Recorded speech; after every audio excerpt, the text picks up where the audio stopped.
मुक्ति पंथिये पंचम वेद निराला, हरि दर्श कराने वाला।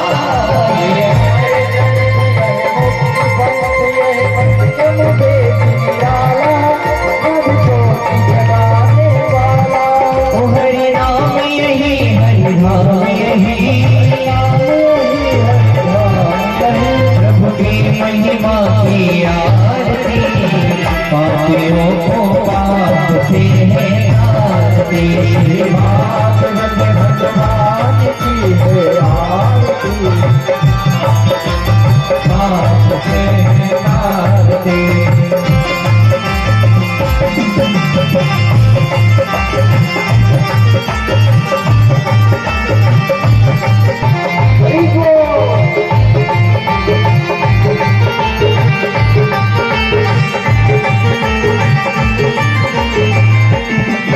ये शांति गीत पावन पुण्य, हरि दर्श कराने वाला। ये शांति गीत पावन पुण्य, पापों को मिटाने वाला, हरि दर्श कराने वाला। ये सुख करने दुख हरने, दुख हरने, ये शुभ करने दुख हरने, सुख करने दुख हरने। भक्ति मंगल की आरती, पापियों को पाते हैं आरती। श्री भागवत भगवान की है आरती, पापियों को पाते हैं आरती।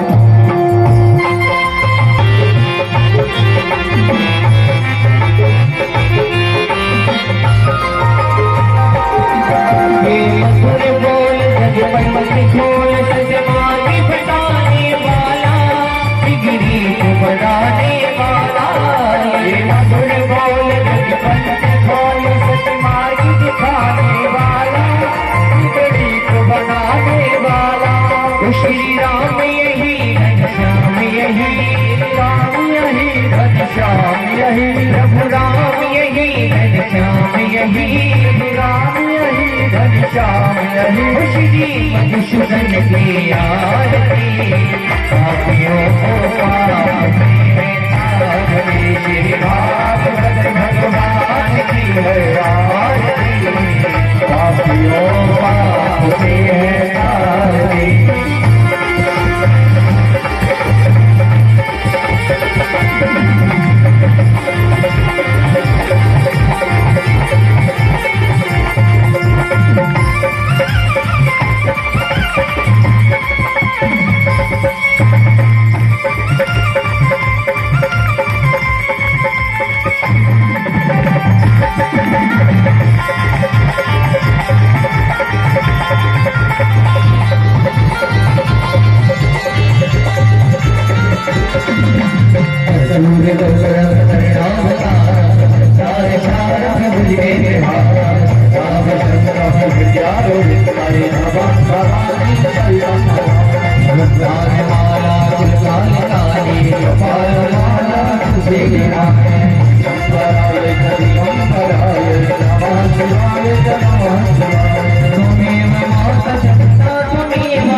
जलेनाभिदलेरणं पुष्पै देवाधिवन्दनम् अथमन्द्रपुष्पाञ्जलिः।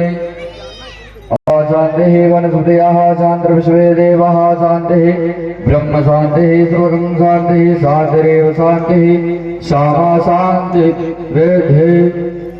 ओम हरिः ओम जगनेन निगमाय चन्द्रदेव स्थाने हरवाणि प्रथमान्यः सन्नातेः नाकं महिमानः सचन्द्र जद पूर्वे साध्याः शान्तिदेवः वक्रतुण्डाय धीमहि तन्नो दन्ति प्रचोदयात्। हरिः ओम तत्पुरुषाय विद्महे महादेवाय धीमहि। राम जय राम जय जय राम श्री राम जय राम जय हेलो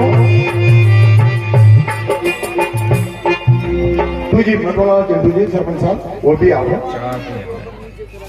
और रामपेड़ा शंकर लाल जी यहाँ ने भी 11,000 रुपया दिया है तो ये भी अब और यहाँ को सम्मानित भी करेगा हम लोग यहाँ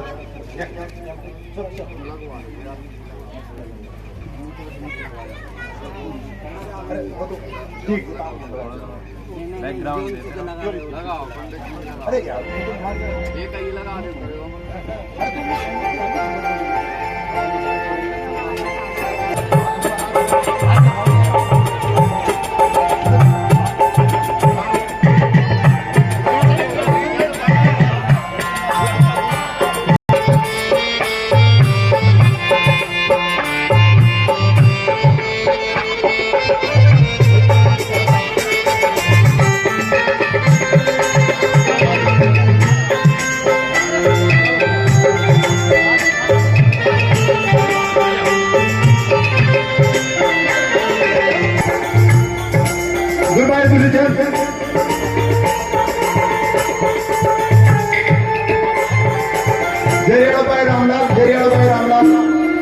भाई श्री राम काको प्रेम भाई मदन संकेत भाई मदन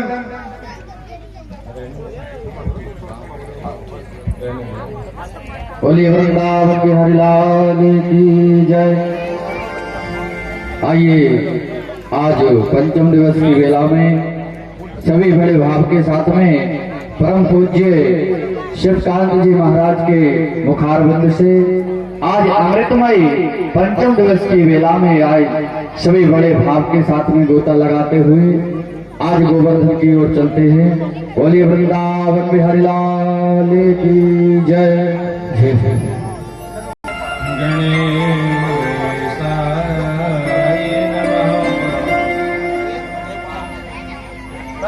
स्वस्ति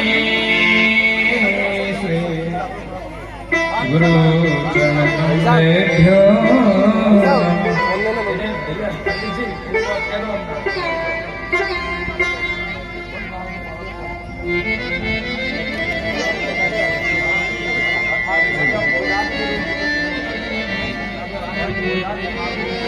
नमः परमहंसाय श्वदित चरण कमल चिंकराय भक्त जनमानस निवासाय श्री रामचंद्राय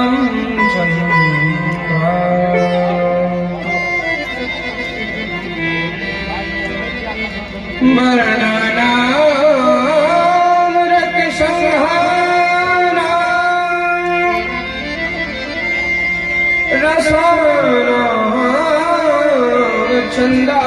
रसायनछन्दाश्मपि मङ्गलानां च कर्तारो वन्दे वाणीविनायकम्। तस्मै श्री गुरुवे नमः। तस्मै श्री गुरुवे नमः। ध्येयं सदा परिभ्रमधीष्टदोषम् तीर्थास्पदं श्रीविरं नुतं शरण्यम् भृत्यादिहं प्रणतपालभवादिकोट्यम् वन्दे महापुरुषे चरणारविन्दम्।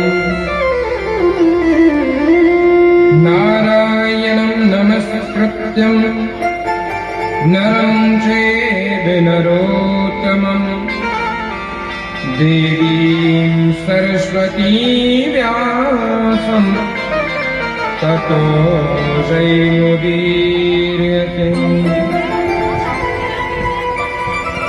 श्री सीतानाथ समारंभः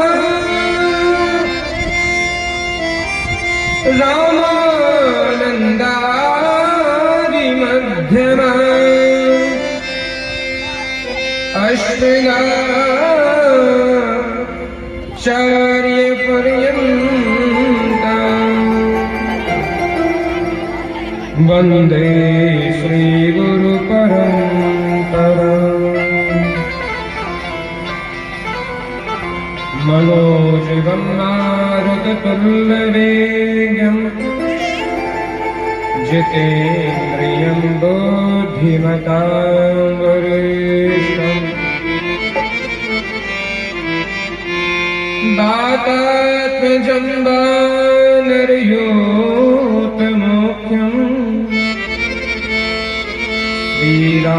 श्रीरामदूतं शरणं प्रपद्ये लाल देहि लालीलसे अरुधरु लालिनमोर वज्र देहि दानवदलन् जय जय जय कपीशूर जनक सुता जग जननी जानकी अतिशय प्रिय करुणा निधान की ताके युग पद कमल मनागो जासु कृपा निर्मल मति पावो जय जय श्री राधा रमण जय जय नवल किशोर जय चोर प्रभु जय जय माखन चोर जय गोपी चित चोर प्रभु जय जय माखन चोर बोलिए बाके बिहारी लाल की यज्ञ नारायण भगवान की भागवत महापुराण की अनंत बलवंत हनुमंत लाल जी महाराज की शिव शंकर भगवान की जय जय श्री राधेश्याम। बाबा की एक चौपाई से आप सभी को सिया राम मैं सब जग जानी करो प्रणाम जोर जुग पानी।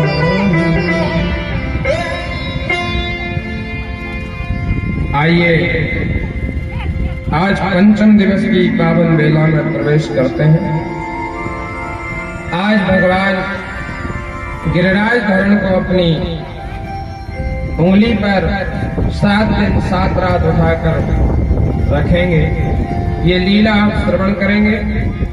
उससे पहले भगवान का पावन नाम जो हम प्रतिदिन अपनी वाणी को पवित्र करने के लिए लेते हैं, आइए वह पावन अति सुंदर जिनके सुनते ही कानों को सुख मिलता है, ऐसा पावन नाम सभी मिलकर पुकारते हैं और मनी मन भगवान से प्रार्थना करते हैं कि प्रभु हमको ऐसी कृपा करो कि आपकी ये सत्संग सदा मिलती रहे।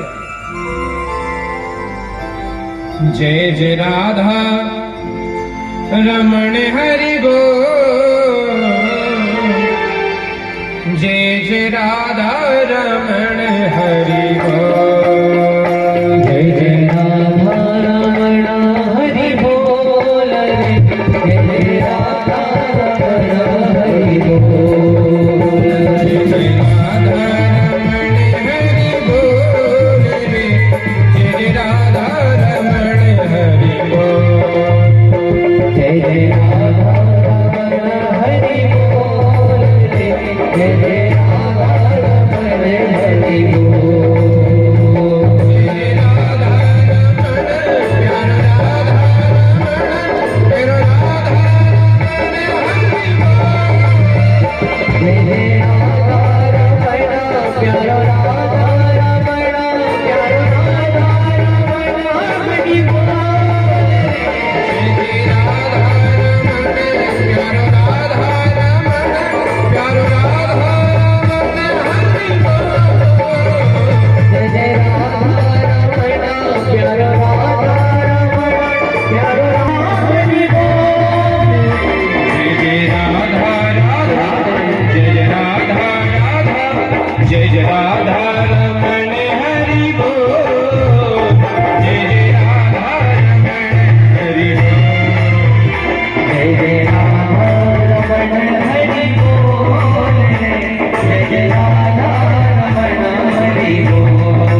संकीर्तन में लगता है। दोनों हाथ उठाइए। अरे कालिंदी में किलो जय राधा जय राधा रमण हरि बोल रे जय राधा रमण हरि बोल जय राधा रमण हरि बोल जय राधा रमण हरि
सुख दास बिका बिन वो सुख दास बिना हे सुख दास बिका बिन वो जय जय जय राधा रमण हरि बोल जय राधा रमण हरि बोल।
प्रिय नारायण भगवान की जय। कल आपने भगवान का पावन चरित्र सुना, जिसमें प्रभु के प्रागट का महोत्सव हमने मनाया। वसुदेव गोकुल लाए प्रभु को, और नंद बाबा के यहाँ खुशहाली है, जिनका वर्णन भी सुखदेव जी कहते हैं, राजन इतना आनंद है कि उसका वर्णन मुझसे हो नहीं रहा। और स्वाभाविक है कि जहां परमानंद भगवान तो आनंद के सागर,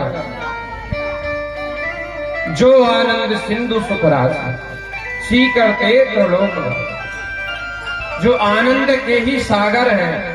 अब नदी हो तो अपन मान सकते हैं कि कभी गर्मी में कम पड़ जाएगा जल स्तर इसका, लेकिन समुद्र में कभी ना कम पड़ता है ना बढ़ता। समुद्र तो अथाह है। तो ऐसी सुखदेव जी महाराज ने उपमा दी है कि राजन, जो आनंद के साक्षात सागर नंद बाबा के घर आए, उस घर का आनंद का वर्णन करना क्या सरल है। बड़ा आनंद आ रहा है। और आपके भी ये पार्वती ग्राम में आज पंचम दिवस है, 5 दिन से ये वृंदावन बना हुआ है। किस किस को लग रहा है कि वृंदावन बना हुआ है? लग रहा है। अब जो वृंदावन नहीं गए उनको तो ऐसा लग रहा हो पता नहीं वृंदावन कैसा है। आप वृंदावन जाकर देखिए। आज हमारे नंद बाबा भी वृंदावन की ओर जाएंगे।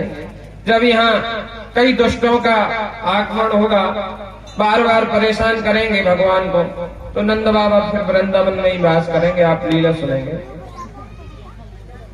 और देखो ऐसा है कि सत्संग जो मिलती है ना हमें, ये बार बार हमने यही कहा कि ऐसे एक भी क्षण व्यर्थ मत जाने। आपको बोला जा रहा है हरि नाम सुमरण कीजिए, दोनों ताली बजाइए, प्रभु का नाम उच्चारण करिए, तो आप यहाँ नहीं बोले। और बाई चांस अगर कहीं लड़ाई हो जाए तो वहां तो पूरी आवाज निकाल के सामने वाले पर हमला कर देंगे। इतनी गाली महाराज कि पूछो मत, गाली पे गाली, अब सब पे अब सब। और यहाँ कह रहे कि बोलो तो यहाँ अपना मुंह बंद करे। ऐसा लगता है आप लोगों में बैटरी डरती है, और आप यहाँ बोलेंगी भैया तो डिस्चार्ज हो जाएंगे। ऐसा ही है क्या? हम भगवान की वही मशीन है, जो भगवान ने जितनी चाबी भरी ना उतना तो चलना ही, कभी इसके पहले डिस्चार्ज हो गई नहीं।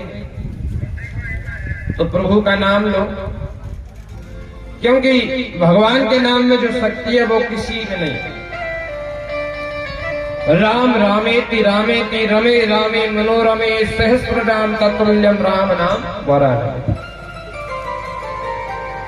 आप हजारों मंत्रों को पढ़ेंगे, जितना फल 1000 मंत्रों के पढ़ने से मिलेगा, उतना सहज में आपको भगवान के पावन नाम से ही एक नाम के लेने से मिल जाएगा। और तुलसीदास बाबा भी लिख गए, कलयुग केवल हरि गुण गावा, गावत ही नर पावत था। कलयुग में भगवान की संकीर्तन, भगवान के नाम का स्मरण करना ही सबसे बड़ा कार्य है। मगर देखो क्या होता है, अगर कोई अच्छी चीज मिल रही हो और वो सस्ती मिल रही हो, तो संदेह होगा यार इतनी सस्ती है तो क्वालिटीदार नहीं होगी। और डुप्लीकेट चीज भी महंगी हो तो वहां ऐसा लगेगा कि यार जब इतनी महंगी है तो कुछ ना कुछ क्वालिटी होगी। ऐसे ही हमारे प्रभु ने उनका नाम इतना सस्ता कर रखा है कि उनमें विश्वास नहीं करता। अब कहीं कोई व्रत बता दिया जाए कि आपको निराहार रहना है, अपने चारों तरफ अग्नि प्रज्वलित करके गर्मी के दिनों में, जेठ मास में धूप में बैठकर आपको तपस्या करना है, सर्दी के दिनों में आप नदी में जाकर और तपस्या करें, आप भगवान प्रसन्न होंगे। तो वो ऐसा लगेगा नहीं ये तो कठिन है, तो भगवान प्रसन्न हो जाएगा। जबकि भगवान क्या कहते हैं, कि मैं मेरे नाम से जितने जल्दी प्रसन्न होता हूं इतने किसी व्रत अनुष्ठान से नहीं होता। इसका तात्पर्य ये नहीं कि आप व्रत अनुष्ठान छोड़ दें, वो तो करना है, लेकिन अगर कहीं वो व्रत अनुष्ठान यज्ञ आपसे तप नहीं हो रहा, आप भूखे नहीं रह पा रहे, कोई व्रत नहीं हो पा रहा, नंगे पैर नहीं रह पा रहे नवरात्रि में, तो कोई बात नहीं, भगवान का पावन नाम लीजिए। वो जितने जल्दी आपका कल्याण करेगा इतना वो नहीं करेगा जो आप तब कठिन जान रहे। और भगवान किससे प्रसन्न होते हैं? भगवान कहते हैं भाव का भूखा हूं मैं, भाव ही सब सार है, भाव से भजे जो नर, भाव से बेड़ा पार है। अब जैसे हमारे पूज्य आचार्य जी यज्ञ करा रहे हैं, अब वो कह रहे भैया हाथ में अक्षत पुष्प लो और प्रभु का ध्यान करो, और आप ध्यान नहीं, आप बात कर रहे हैं आपसे में या कहीं और मन लगा रहे, तो वो भाव नहीं है। क्योंकि भाव तो वो है कि प्रेम, इतने प्रेम में डूब जाओ कि प्रभु के अलावा कुछ दिखे ही नहीं। आप इतिहास पढ़े, सबरी जी थी, जाति से भी वो भिन्नी थी, कोई कर्मकांड नहीं पढ़ा था उनने, कि कोई स्त्रोत, कोई बड़े बड़े श्लोक मंत्र पढ़े हो, लेकिन गुरु की कृपा से गुरु के वाक्यों पे उन्होंने अमल किया और सहज में ही वो मोक्ष पा गई। भगवान स्वयं उनके दर पर चढ़ कर आए। अगर हमारी भक्ति में शक्ति है ना, तो हमको नहीं जाना पड़ेगा भगवान के दर, भगवान खुद चल कर आएंगे। आप कहें महाराज कहाँ आते हैं, तो एक तो भीलिनी सबरी, दूसरे आप विदुर जी को देखो, विदुर जी के घर भगवान आए और विदुरानी है। अब केले के कोई छिलके खाता है क्या? मगर प्रेम के वशीभूत होकर प्रभु विदुरानी छिलके तो खाने दे रही, और उसका अंदर का जो खाने का है गूदा वो बाहर फेंक रहे। मगर प्रभु तो अंतर्यामी है, प्रेम दिख रहा है तो छिलकों का भी भोग लगाया हुआ है। इसलिए भगवान के नाम में कंजूसी ना करें आप। कंजूसी तो किसी में ही नहीं करना चाहिए, मगर हरि नाम में तो कदापि बिल्कुल भी नहीं करना चाहिए। नहीं पता है कंजूसों के साथ क्या होता है? कंजूसों का जो धन होता है वो व्यर्थ चला जाता है। जो अपनी चतुराई ज्यादा दिखाता है ना भगवान के आगे, भगवान थोड़ी सी लीला करते हैं तो उसकी चतुराई सारी धरी की धरी रह जाती है। ऐसे ही एक सेठ जी थे, बहुत कंजूस सेठ जी थे वो, इतने कंजूस के जीवन में उन्होंने कभी दान की तो पूछो मत, कभी किसी खाने के लिए एक टुकड़ा भी नहीं दिया, और खुद के लिए भी वो खाते नहीं थे। ऐसा बहुत था, लेकिन बादाम किशमिश काजू जितने भी अच्छे अच्छे चीजें हैं कभी नहीं, सूखी रोटी और सब्जी से काम चलाता। कहीं हमारा जो धन है वो व्यर्थ में न चला जाए। पर देखो परमात्मा ने क्या किया कि जो मुनीम थे उनके, एक बार क्या हुआ कि वो सेठ जी की पत्नी मायके चली गई, तो मुनीम से बोले मुनीम आज तो अपन बढ़िया खीर बनाएंगे, उसमें मेवा मिष्टान डालेंगे और उसको पाएंगे। मुनीम को तो दिन में ही तारे नजर आ गए कि भाई ये सूर्य पश्चिम से कैसे उग रहा है, कंजूस व्यक्ति और ये इतनी बड़ी बात कह रहा है, तो ये चमत्कार हो कैसा रहा है। लेकिन मुनीम उसको ही रखते हैं जो चतुर होता है। मुनीम भी तुरंत समझा कि कोई ना कोई इसमें राज है, दाल में कुछ काला है। महाराज खीर आप लोगों के लिए बड़े आदमी की, हम तो गरीब हैं, आप बनाना नहीं मुनीम बनाओगे आप तो बढ़िया बन पाएंगे, बहुत जिद पकड़ी तो मुनीम ने बढ़िया मेवा मिष्टान डाल के खीर बनाई, और जैसे ही बन गई तो वो सेठ जी बोले, सुनो मुनीम, ये खीर अपने ऐसे नहीं पा रहे। वो बोले, तो कैसे पाएंगे सेठ? अपन इसको फ्रिज में बंद कर देंगे, रख देंगे, और आज रात में सोएंगे, और जो भी अच्छे से अच्छा सपना देखेगा वो ये खीर पाएगा। मुनीम तो समझ नहीं रहे थे कुछ इसमें षड्यंत्र।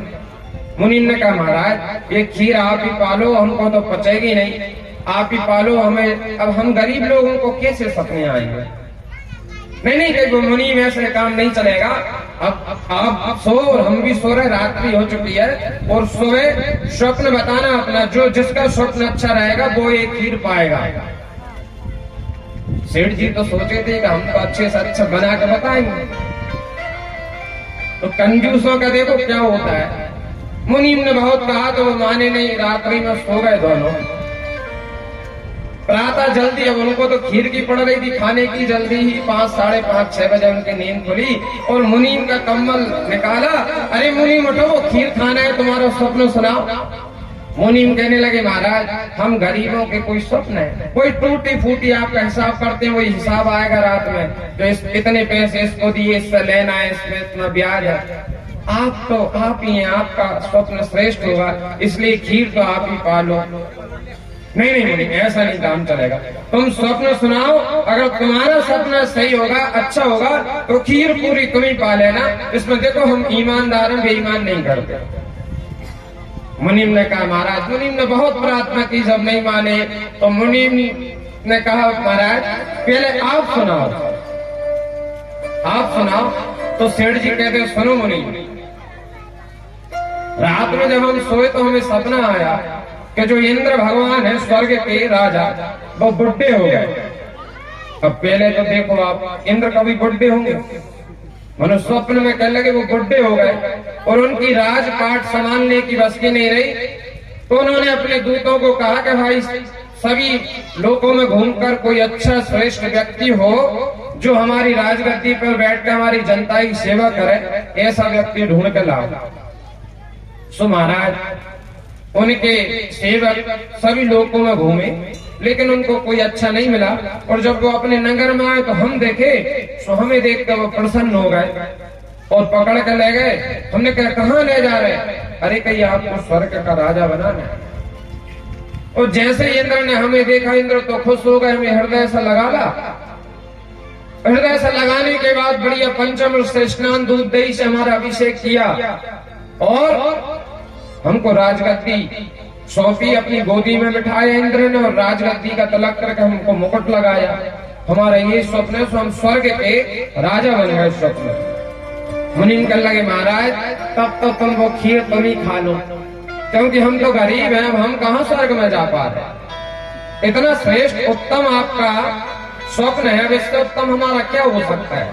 तो मुनीम कहने लगे, वो सेठ जी बोले, नहीं मुनीम, ऐसे काम नहीं चलेगा, तुम्हारा स्वप्न जो हो वो तुम बताओ, अगर तुम्हारा अच्छा होगा तो तुम खीर पा लेना, इसमें बेईमानी का काम नहीं।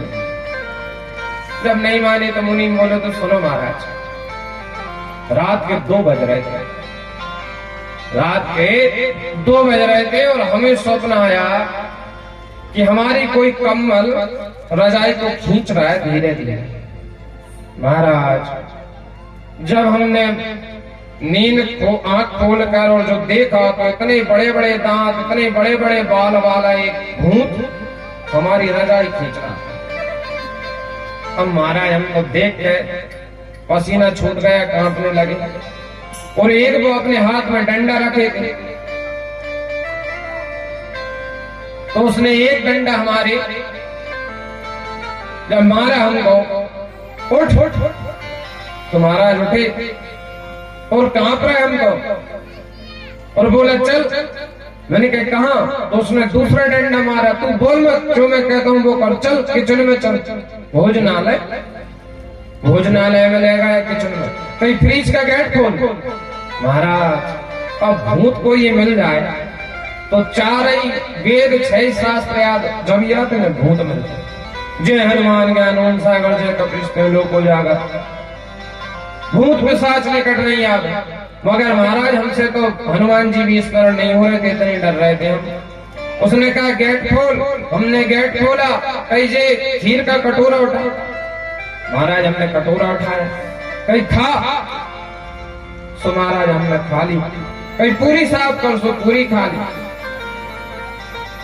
मुनीम बोले, सेठ जी बोले, मुनीम तुमको शर्म नहीं आई? तुमने धोखा किया है। तुमने उससे ये नहीं बोला कि मेरे सेठ जी से बेईमानी होगी। महाराज मैंने बहुत बोला था। उसने खिलाकर कटोरा फ्रिज में रखवाया और वो चला गया। और जब मैंने उसको बोला तो उसने 2 डंडे और मारे। अब भूत और डंडे कितने को मैं क्या बोलता, मगर फिर भी मैंने अपनी हिम्मत करके उसको बोला कि देखो भाई, हमारे सेठ जी से बेईमानी होगी, हम नहीं खा सकते। तो वो बोला जा सेठ जी को बुला कर लिया। और महाराज जब हम आप बुलाने आए तो आप तो इंद्र की गोदी में बैठे, यहाँ कोई नहीं था। सोई सेठ जी को दोनों हाथों से अपना सिर पीटने लगे। क्या धन्य है प्रभु, मुश्किल से तो एक बार खीर बनाई थी, वो भी मुनीम खा दो। तो कंजूसों का धन ऐसा चला जाता है। तो कहने का मतलब आप पैसे में, धन में किसी में कंजूसी ना करें। और भैया माताएं अगर आप उसमें कर रही है तो खूब कर लें, मगर हमारे प्रभु के हरि कीर्तन में तो आप बिल्कुल कंजूसी ना करें। आपके गले से बढ़िया उच्चारण करो कि आसपास के गांव में बिना साउंड के ही चले जाए, मगर आपको टेंट हुआ तो वहीं चमक जाएगा। इतना सुरीलो टेंट में दावे जी मैया माता होना, मगर जब उनसे क्यों कीर्तन गाओ तो नहीं गा। हमारे दादा लोग भी बिल्कुल नहीं गाए। जो सोचते हैं कि इनकी ड्यूटी है, हमारी नहीं। आपसे भी क्या बोला, खूब तेज बोला करे। बोलिए बाले कृष्ण लाल की। नंद बाबा के यहाँ उत्सव चल रहा है और बधाइयां चल रही हैं। जो कलम ने बधाई की थी वो सूक्ष्म रूप की थी। द्वितीय दिवस की बधाई की ओर चलते हैं। नंद बाबा 90 साल के थे तब उनको छोरा हुआ। 90 साल के डोकरा को छोरा हुआ। अब 90 साल की उम्र में किसी को पुत्र हो, उसकी खुशी का तो ठिकाना आप समझ सकते हैं। और गोकुल में तो बड़ा आनंद आ रहा है। नंद स्वात्मज उत्पन्न जाता लालो महामना। आहुई विप्रान वेद ज्ञान स्नाता सुचीरलंकृता। नंद बाबा स्वर्ण चांदी आभूषण दान कर रहे हैं ब्राह्मण संतों के लिए, याचकों के लिए। और नंद बाबा ने गाय इतनी दान की कि जिनकी गिनती नहीं। अच्छा भैया सुनो, गाय दान का सबसे बड़ा महत्व होता है। गाय दान सबसे बड़ा दान माना जाता है। क्यों माना जाता है? कि गाय दान करने की जो विधि है उसमें अन्यत्र दान सब दान आ जाते हैं। जैसे वेद शास्त्रों के अनुसार जो विधि है मैं थोड़ा बतलाऊंगा आपको। अब आजकल तो जो गाय दूध नहीं दे रही वो दान करते हैं, या कम दिन लगने वाली गाय है वो दान करते हैं। ऐसा दान नहीं माना जाता। बढ़िया दूध देने वाली अच्छी गाय होना चाहिए। उसके सींग सोने से मढ़ाकर और खुर चांदी से मढ़ाकर दान करना चाहिए। इतना ही नहीं, उसके घास के लिए, चरने के लिए जमीन भूमि का दान भी किया जाता है, जब वो उत्तम दान माना जाता है। तो जैसे आप स्वर्ण दान करते हैं तो स्वर्ण दान अकेला होगा, चांदी दान करेंगे तो चांदी दान अकेला होगा। भूमि दान करेंगे तो भूमि दान अकेला होगा, लेकिन गाय दान करेंगे तो उसमें सब दान आ जाएंगे, क्योंकि ये सब उसके नियम। खैर, जैसा दान बनता है वैसा करें। नंद बाबा ने गाय दान की, बड़ा आनंद आ रहा है, और कई सखियां माँ यशोदा के यहाँ आई है बधाई लेने के लिए, और क्या कहती है वो,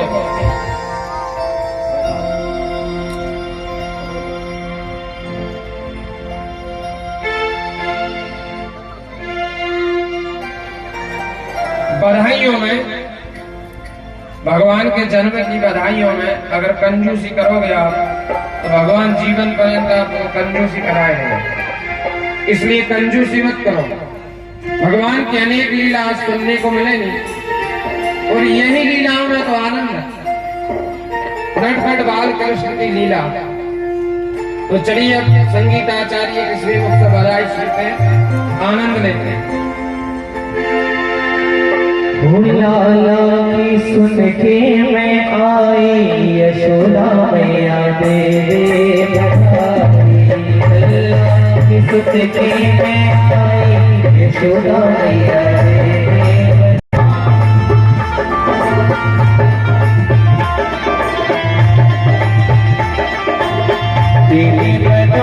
मैया दे दे बधाई, दे दे बधाई, मैया दे दे बधाई। आमा की जो घोड़ा की सुट के में आई, यशोदा मैया दे दे बधाई। यशोदा मैया दे दे बधाई। बधाई हो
यशोदा मैया दे दे बधाई।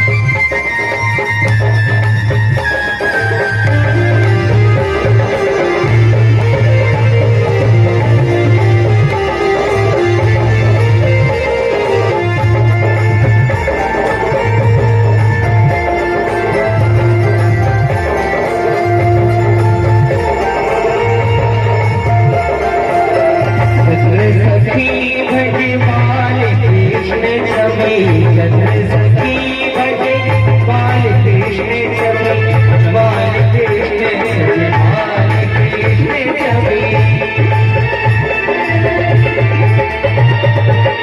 चंद्र सखी भजे बाल कृष्ण छवि नित्य नित्य जाओ बलिहारी यशोदा मैया देवो पधारी नित्य नित्य जाओ बलिहारी यशोदा मैया देवो पधारी ओ करुणा की सुनने आई यशोदा मैया देवी पधारी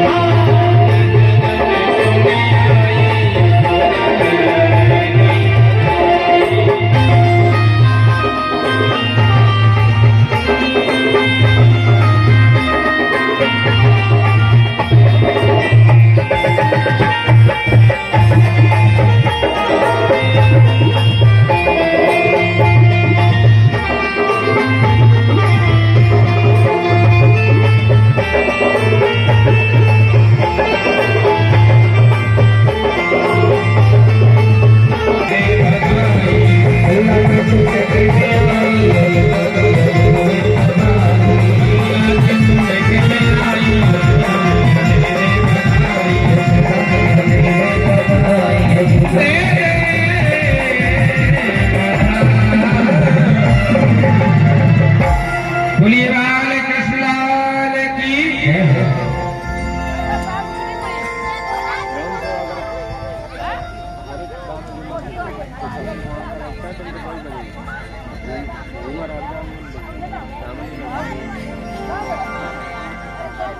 तो बाबा नंद के द्वारे आनंद आ रहा है आज, और अचानक नंद बाबा को उस आनंद के क्षण में याद आया कि कंस का कर देना तो हम भूल ही गए। आनंद में इतने मग्न हो गए वो कि कंस राजा का जो कर था वो देना भूल गए। तब तो उन्होंने कहा कि आप सब आनंद करो, हम कर देने जा रहे। और बाबा मथुरा के लिए चल दिए। मथुरा में कंस का कर चुकाया। जब लौटे तो रास्ते में वसुदेव मिले। दोनों मित्र आपस में बातचीत कर रहे हैं। अरे वसुदेव कहते हैं, अरे बाबा नंदन, मैंने सुना है तुमको बुढ़ापे में छोड़ा हुआ है। वो कहते हैं, हाँ मित्र, बात तो सही है, पर मैंने तुझको इसलिए खबर नहीं दी कि मुझे तेरी खबर मिल गई थी कि कंस ने 7 पुत्र तेरे मार दिए हैं। अब देखो, दोनों को पता है कि ये सुख में है और ये दुख में है, लेकिन एक दूसरे को नंद बाबा उनके दुख में शामिल हो रहे और वसुदेव जी उनके सुख में शामिल हो रहे, सुख का वर्णन कर रहे, अपना दुखड़ा नहीं रो रहे वो। और एक हमें अगर कोई मिल जाए ना मित्र, तो महाराज दुख का पूरा इतिहास सुनाते। पहले हम दुख का ही इतिहास सुनाएंगे, उसका नहीं पूछेंगे। वो खुशी में है, उसकी खुशी में शामिल नहीं होगा। और मित्र के लक्षण है कि जो अपने मित्र के दुख में साथ दे, दुखी हो, वही मित्र के लक्षण। गोस्वामी बाबा लिखते हैं कि जो मित्र को चाहिए कि अपना दुख पहाड़ जैसा भी हो तो अपने मित्र को न बताए। अपना दुख अगर बड़ा सा बड़ा है तो अपने मित्र को न बताए, छिपाना चाहिए, क्योंकि उसको टेंशन में, चिंता में क्यों डालो। मगर हम लोग मित्र को पहाड़ का बात छोड़ो, छोटा सा भी अगर दुख होगा तो उसको भी पहाड़ जैसा बना के बताएंगे। और क्या लिखते हैं बाबा? भैया बोला उसको अपने पास जेन मित्र दुख हो दुखारी, नहीं बिलोकत पातक भारी। जेन मित्र दुख हो दुखारी,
गोस्वामी तुलसीदास रामायण में लिखते हैं, जो अपने मित्र के दुख को देखकर दुखी ना हो, उसे देखने पर बहुत बड़ा पाप लगता है।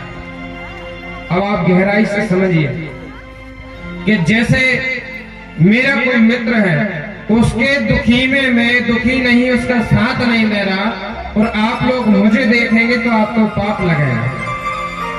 कि नहीं मिलो कब पातक भारी, पातक कहते हैं पाप को, भारी पाप लगता है। यहाँ ये तो नहीं बताया किसके समान पाप लगता है, पर भारी पाप लगता है, क्योंकि मित्र को भले ही हम उसके सुख में साथ ना हो, पर दुख में अवश्य साथ देना चाहिए। और संसार में अगर सबसे कोई पवित्र रिश्ता है, कई पवित्र रिश्ते हैं, लेकिन एक मित्र का रिश्ता भी बहुत पवित्र माना गया है, लेकिन हो निस्वार्थ, स्वार्थ के भाव में ना हो। अब आजकल तो जिससे स्वार्थ है उसी से मित्रता है, स्वार्थ नहीं तो टूट गई मित्रता।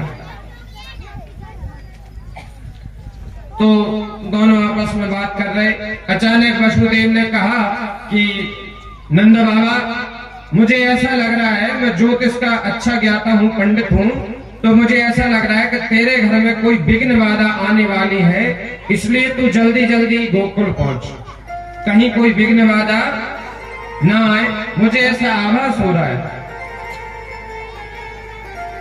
तब तो नंद बाबा गोकुल के लिए बढ़ दिए और भगवान का नाम लेते जा रहे हैं। पता नहीं क्या होगा, क्योंकि वसुदेव जी की कभी वाणी झूठ नहीं निकलती। और बंधुओं, जब कंस को पता चला कि देवकी का 8वां पुत्र पुत्री के रूप में उसने जब मारना चाहा, तो वो चली गई माया के रूप में थी, और वो आकाशवाणी कर गई कि तेरा जो काल है उसने तो जन्म ले लिया है इस ब्रज में। अब वो चिंतित रहा तो उसने मंत्रियों से कहा, मंत्रियों ने अनेक अनेक सलाह दी। एक ने कहा कि जितने बालक जन्म लिए हैं अभी, उन सबको आप मरवा दीजिए। कंस ने कहा ठीक है, सेना को ले जाओ, उनको मरवा। तो दूसरा मंत्री बोला, महाराज बालकों के लिए सेना जाएगी तो ये आपका उचित शोभा नहीं होगा कि एक राजा ने नन्हे से नवजात शिशु को मारने के लिए सेना भेजी। कंस ने कहा फिर क्या करें? कहीं आपकी बहन पूतना को बुलाई। पूतना को बुलाया गया। अब पूतना के नाम से ही आप समझ सकते हो, पूत और नाम। पूत यानी पुत्र, छोरा, और ना यानी नहीं, जिसका पूत ना रहने दे वो पूतना। पूतना को बुलाया गया। पूतना चलती है, कंसेन प्रहिता घोरा पूतना बाल घातनी शिशुश्चार निघ्नन्ति पुरग्राम ब्रजातुषु।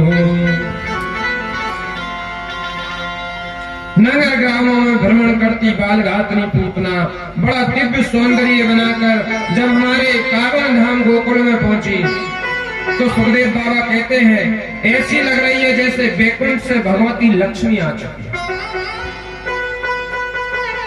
बंधुओं, थोड़ा इसमें गहराई डालेंगे। एक एक शब्द सुनने के, समझने के लायक है, मगर ये समय की विडंबना से निकलना पड़ता है। सुखदेव बाबा लिख रहे हैं कि जब वह पूतना अपने स्वरूप को सौंदर्य में बदल कर और जब वो गोकुल में पहुंची, तो वहां जितने नर नारी पुरुष बालक हैं, उन्होंने उसको देख के क्या विचार किया कि बैकुंठ से लक्ष्मी जी आ गया। अब ये मन, जैसे कल आपने सुना कि मन से ही होता है सब, मन से ही दुख होता है, मन से ही सुख होता है। ऐसे ही मैया जिस क्षेत्र में, जिस माहौल में हम रहेंगे, वैसा हमारा मन उस तरफ हमको ले जाएगा। गोकुल के निवासी सतमार्ग पर चलने वाले थे, नित्य धर्म में लीन थे। उनका मन संसार की विषय वासनाओं भोग में लीन नहीं था। तो आज राक्षसी भी उनको लक्ष्मी के स्वरूप में दिख रही है। अगर वो चाहते तो उनको कोई और दृष्टि, गलत दृष्टि से देखते, कोई काम वासना से देखता, कोई विवाह करना चाहता उनसे, कोई अपनी काम वासना को तृप्त करना चाहता। लेकिन देखो वे क्या कह रहे हैं कि साक्षात वैकुंठ से लक्ष्मी आ चुकी।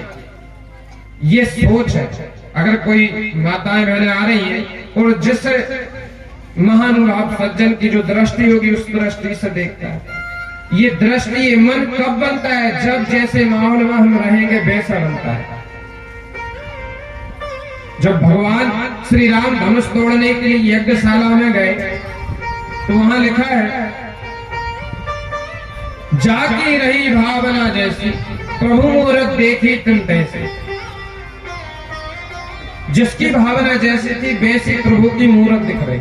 किसी को काल समान दिख रहे, किसी को नन्हे बालक दिख रहे, किसी को प्रभु दिख रहे, किसी को राजा के राजकुमार दिख रहे। ऐसे यहाँ सबकी भावना भगवान में है। और साक्षात जिन्होंने काम को बनाया हो, काम क्रोध मोह लोभ अहंकार पांचों विकार जिनके अंदर समाये हुए हैं भगवान के, जो उनसे ही उत्पन्न हुए हैं, ऐसे साक्षात भगवान अकारण करुणा वर्णालय हमारे वहां के बिहारी गोकुल में आए हैं। वहां क्या काम वासना समझ सकती है?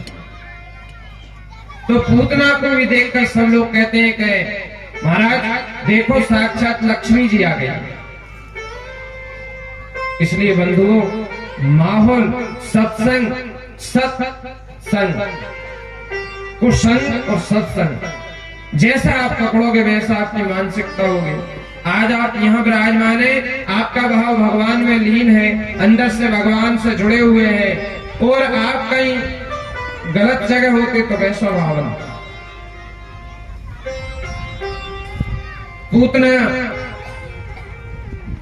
गोकुल के जितने बालक थे सबको समाप्त करते हुए नंद बाबा के भवन पहुंचे और यशोदा जी से बोली, बहन मुंह को छोरा देखना है तेरा, कहां पर है? यशोदा जी ने देखा, इतनी सुंदर, देखती ही रह गई। पर वो सोचती है गोकुल में तो इसको पहले कभी देखा ही नहीं। अब वो कहती है, बहन मैंने पहले आपको देखा नहीं, कौन है? तो पूतना कहती है, मुंह को नहीं जानती। तो अब जैसे आपसे कोई कहे राम राम सा, और आप कहे भाई मैं जानता नहीं हूँ आपको कौन है, और वो कहे डबल से कि मुझको नहीं जानते, तो मन में लगता है बुरा लगेगा नहीं जानते बोलने पर। कहते कि हाँ जानते तुम्हें पर ध्यान नहीं आ रहा। ऐसे यशोदा जी ने कहा, बहन थोड़ा सा ध्यान नहीं आ रहा। अरे मैं तेरी छोटी बहन हूँ, यही तो रहती हूँ, बाहर चली गई थी कुछ दिन के लिए। अब माता तो आनंद में मग्न है। उन्होंने कहा, बहन छोरा अंदर पालने में है, जा तू उसको देख क्या खिला ले। पूतना गई तो पूतना के जाते ही भगवान ने अपनी आंख बंद कर ली। और यहाँ सुखदेव बाबा लिखते हैं कि आंख बंद क्यों की? कई संतों ने अपना अनुभव दिया है, लेकिन एक संत ने बहुत अच्छा इस पे अपना मनोभाव रखा है कि जब माया आती है ना, वासना आती है, तब हमें उससे दूर हो जाना चाहिए, अपनी आंख बंद कर लेना चाहिए। क्योंकि जब वासनाएं मनुष्य के अंदर जाती है तो सबसे पहले आंखों के ही द्वारा अंदर जाता है। कोई दृश्य देखते हैं, फिर मन बनता है, फिर क्रिया होती है, फिर हाथ पैर शरीर सब उसकी ओर बढ़ते हैं। जैसे हमने कोई अच्छा पुष्प देखा तो उसको तोड़ने का मन होगा, उसकी सुगंध लेने का मन होगा, फिर हाथ पैर जाएंगे, चलकर वहां शरीर जाएगा, तोड़ेगा। तो अगर ये आंख जो है ना, सबसे पहले इनसे ही वासनाओं का अंदर जाना होता है। भगवान ने अपनी आंख बंद की और वो अपने स्तनों में जहर लगा के आई हुई थी, भगवान को उठाया और वो तो चली गई। और जब गोकुल से बाहर निकली तो भगवान ने कहा कि ये तो ब्रज क्षेत्र को छोड़कर जा रही है, और ब्रज क्षेत्र के लिए तो हमने अवतार लिया है। तब तो भगवान ने लीला की और उसके स्तनपान करना चालू कर दिया। महाराज जब उस राक्षसी के प्रभु ने स्तनपान किए तो स्तनपान क्या उसके प्राण ही पी लिए और वो धड़ाम से जमीन पर गिरकर उसकी गोविंदाए नमो नमो हो गई।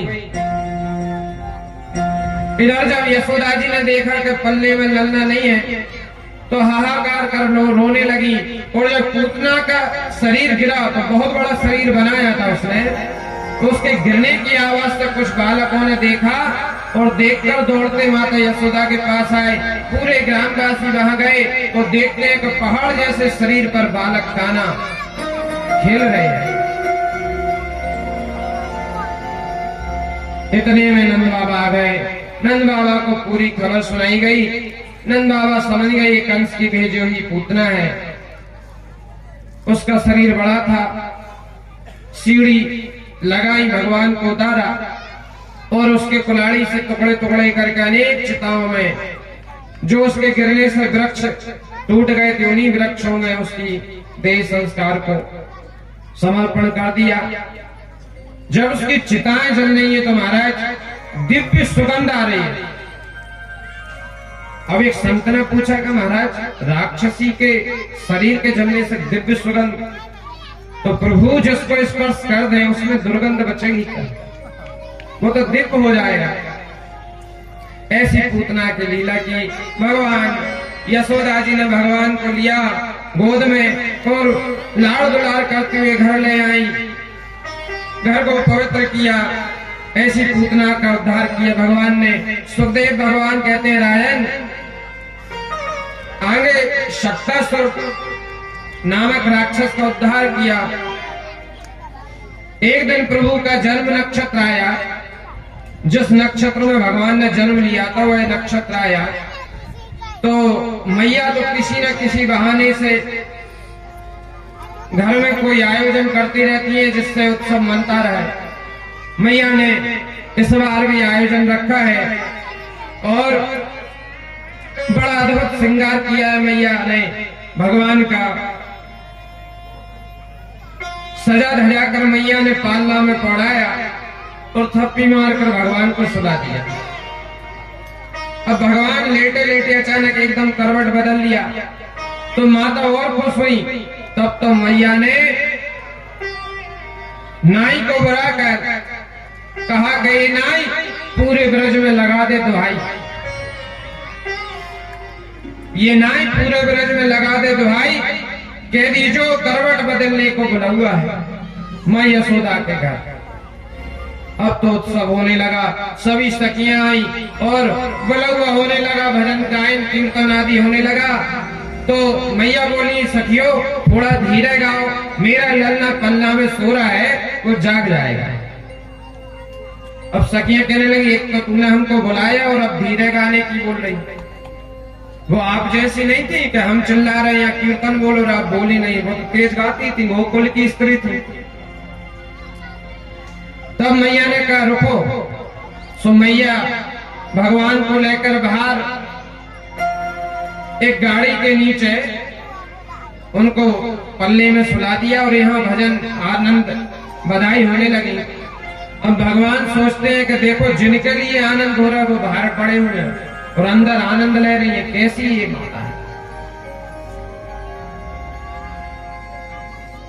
भगवान ने लात दी उस गाड़ी में, गाड़ी उतर गई, नीचे गिरी, मटके फूटे धम।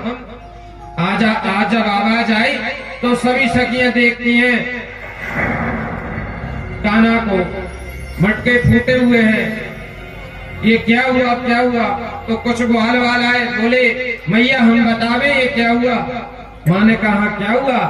माँ तेरे लाला ने इस गाड़ी में एक पैर लात मारी और ये गाड़ी आकाश में गई और नीचे धम हुई और मटका फूट गया। माता कहती धारी के नेक से छोरा गाड़ी को कहीं उठा सकते? भांग मांग खाए हो क्या? अब छोटे छोटे बालकों की बात पर अक्सर विश्वास नहीं करते। विश्वास नहीं किया और माँ उनको लाड़ दुलाल करने लगी, स्तनपान कराने लगी। तब तक एक तृणाव्रत नाम का राक्षस आया और भगवान को लेने के लिए वो देख रहा है कि कब मैं इनको उठाऊं। और भगवान भी देख रहे हैं कि मामाश्री आए, इनको उद्धार करना है, लेकिन माँ अपनी गोदी से नीचे उतारे तब इनको उद्धार किया जाए। तब तो आज भगवान ने अपना ही शरीर का वजन इतना बढ़ाया कि माता यशोदा को भजन लगने लगा। माँ कह रही है आज इतना भारी क्यों हुआ है छोरा,